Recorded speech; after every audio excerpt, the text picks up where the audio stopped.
Surrender Modi, डरपोक मोदी और न जाने ऐसे ही कितने शब्दों का इस्तेमाल करके राहुल गांधी की तरफ से दोयम दर्जे की राजनीति की जा रही है। दुनिया भारत के बयानों का भरोसा करती है, वहीं कांग्रेस को चीनी मीडिया के बयानों पर भरोसा है। लेकिन आज मैं आपको बहुत ही सिंपल तरीके से कुछ ऐसी बातें बताऊंगा जो कांग्रेस के माथे का धब्बा है। जवाहरलाल नेहरू और कांग्रेस पार्टी के दिए गए कुछ ऐसे बयान जिन्हें संसद के रिकॉर्ड से ही हटा दिया गया। बात ऐसी है जिसे सुन आपकी आंखें बड़ी हो जाएंगी। तो शुरुआत करते हैं पंडित जवाहरलाल नेहरू से। वैसे तो पंडित ब्राह्मणों को कहा जाता है, लेकिन जितना विवाद नेहरू जी के सरनेम को लेकर है उतना ही विवाद नेहरू जी की तरफ से चीन पर दिए गए बयान से था, लेकिन इसे संसद के रिकॉर्ड से मिटा दिया गया। दरअसल जब जवाहरलाल नेहरू संसद में चीन की तरफ से भारत के जमीन पर किए गए कब्जे पर सफाई देने के लिए सामने आए, तब नेहरू जी ने कहा कि अक्साई चीन में एक तिनके के बराबर भी घास नहीं उगता और अक्साई चीन पूरी तरह से बंजर इलाका है। यानी कि नेहरू जी का संकेत था कि अक्साई चीन का इलाका चीन को ले जाने दो,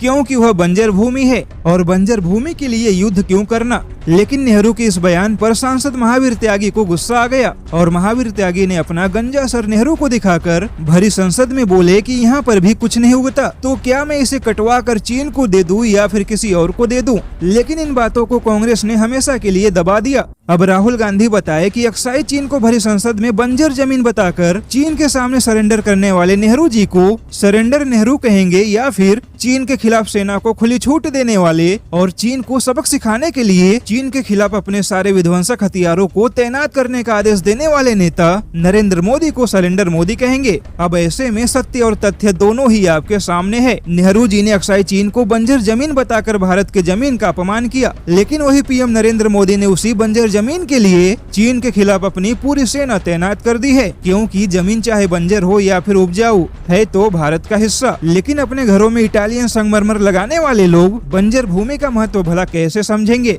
बंजर भूमि का महत्व तो वही समझेंगे जो भारत को भारत माता कहते हैं।